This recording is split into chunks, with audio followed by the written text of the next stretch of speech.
ओम वासुदेवाय नमः। आप सभी का मेरे YouTube चैनल पर स्वागत है। आज मैं आप सभी को कामदा एकादशी की कथा सुनाऊंगी। मैंने पिछले वीडियो में एकादशी व्रत कैसे की जाती है उसके बारे में बताई हूँ। कामदा एकादशी चैत मास के शुक्ल पक्ष को पड़ती है। उस दिन हमें यह व्रत करनी चाहिए। यह व्रत ऐसी है जो सभी प्रकार के पापों को दूर कर देती है। जैसे अग्नि लकड़ी को जला देती है, वैसे ही कामदा एकादशी अगर हम करते हैं तो जो भी पाप रहते हैं वो नष्ट हो जाते हैं। इसलिए कामदा एकादशी का बड़ा ही महत्व है। आइए मैं आप लोगों को कथा सुनाती हूँ। प्राचीन समय में भाग्यपूर्ण नामक एक राज्य था। उसमें पुंडलिक नाम का एक राजा राज्य करता था। राजा बड़ा ही अच्छा था। उसके राज्य में बड़ी ही रौनक थी। हर तरफ धन्य धान भरा हुआ था और उस राज्य में कला की भी बड़ी ही पूजा की जाती थी। हर प्रकार के कला का वहाँ महत्व होता था और राजा उसकी आनंद लेता था। राजा के राज्य में हर समय गंधर्व, अप्सरा, किन्नर नृत्य गायन करते रहते थे और हमेशा ही मनमोहक वहाँ का राज्य का पूरा दृश्य रहता था। उसी राज्य में एक ललित और ललिता नाम के दो गंधर्व रहते थे। वो बड़े ही अच्छे गायक थे। दोनों के आपस में बड़े ही प्रेम थे। वो अलग होने के सोचने मात्र से उदास हो जाते थे और घबरा जाते थे। वो कभी एक दूसरे से अलग नहीं होते थे। दोनों में बड़ा ही प्रेम था। एक बार की बात है कि राजा ने गंधर्वों को गायन के लिए बुलाया और गायन के लिए खुद भी उसमें ललित भी गया था और वो गायन गाने लगा। कुछ देर बाद उसे अपनी पत्नी ललिता की याद आने लगी। अब तो वो गाना गा रहा था। धीरे धीरे उसके गाने का सुर बदलने लगा और गाना वो अच्छा नहीं गाने लगा, क्योंकि उसका ध्यान जो था वो ललिता पर था। वहीं पर नागराज कटक कोटिक थे। उसने पुंडलिक राजा से उसकी बात बता दी कि देखिए ललित जो है वो अच्छे से गायन नहीं कर रहा है।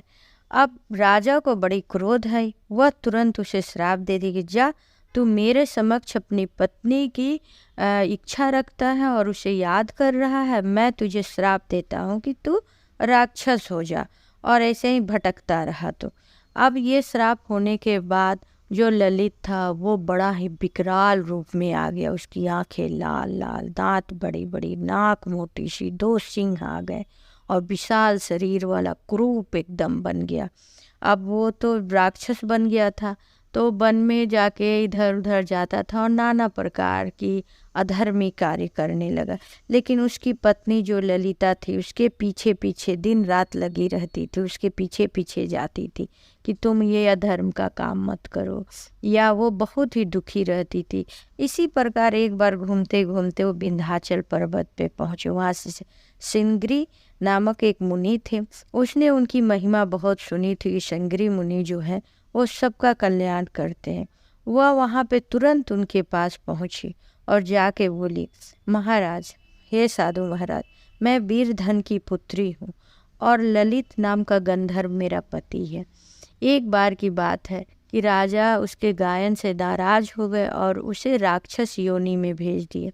मैं अपनी पति की ये दुर्गति देख के बहुत ही दुखी हूँ। आप कृपया कृपा करें मुझे और मुझे ऐसी कोई मार्ग बताएं जिससे मेरे पति की ये दुर्दशा से मुक्ति मिल जाए। मैं बहुत ही अपने आप को इस बात के लिए दोष देती हूँ कि मेरे ही वजह से मेरे पति की यह दुर्गति हुई है।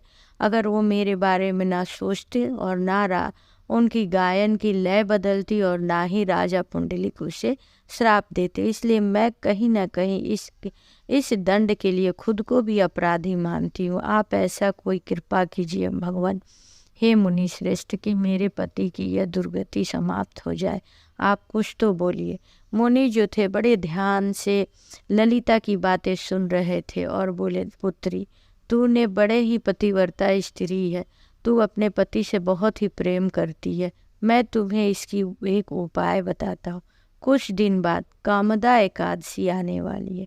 एकादशी व्रत नियम से तू करके और उसके जो पुण्य है वो तुम अपने पति को जब दोगी तो यह दोष उनका खत्म हो जाएगा। अब ललिता जब ये सुनी तो वो बहुत खुश हो गई और इंतज़ार करने लगी कि कब कामदा एकादशी आएगा। कामदा एकादशी चैत मास के शुक्ल पक्ष के दिन आया। उस दिन वो नहा धोआ के जैसे मुनि ने बताया था 10वीं के दिन से लेके द्वादशी के दिन तक उसने एकादशी व्रत का पालन बड़े ही विधि विधान से किया, हवन पूजन भी किया और जो भी ऋषि मुनि के उनके शिष्य थे उनके ही बताए अनुसार उसने पूजा पाठ किया। जब द्वादशी के दिन उसने अपना पारणा कर लिया तब मुनियों के समक्ष खड़े होके उनके आज्ञा से उनके सामने अपने कामदा एकादशी के पुण्य को अपने पति को उसने अर्पित किया। जैसे ही उसने कहा कि हे हरि, मेरे पति के मुक्ति के लिए यह जो वो राक्षस योनि में है उनसे छुटकारा पाने के लिए मैं अपने कामदा एकादशी का जो भी पुण्य कर्म है वो मैं अपने पति को दे रही हूँ, उनके पापों का क्षय कीजिए। श्री हरि का ध्यान करके उसने कामदा एकादशी के पुण्य को दिया। उसके थोड़ी देर बाद ही ललित पहले की तरह ही सुंदर अच्छे आभूषण वस्त्र में आ गया और वह खुश हो गया और ललिता को देख के खुशी से झूम उठा और भगवान का धन्यवाद देने लगा कि अब भगवान मुझे आप पहले जैसा स्वरूप में ला दिए। दोनों पति पत्नी भगवान के चरणों में गए, श्री हरि के पास रोने लगे और उनसे कहने लगे, हे भगवान, आपने मुझे इस राक्षस योनि से मुक्ति दिलाई है। मैं प्रत्येक वर्ष के कामदा एकादशी का तो व्रत करूँगा ही करूँगा, जितने भी वर्ष में एकादशी व्रत आते हैं वो सारे मैं व्रत करूँगा। इस प्रकार दोनों खुशी खुशी अपने नगर को चले गए। इसलिए कामदा एकादशी के महत्व के बारे में मैंने आप लोगों को बताया। आप लोगों को यह कहानी कैसे लगी आप कमेंट बॉक्स में ज़रूर बताइएगा।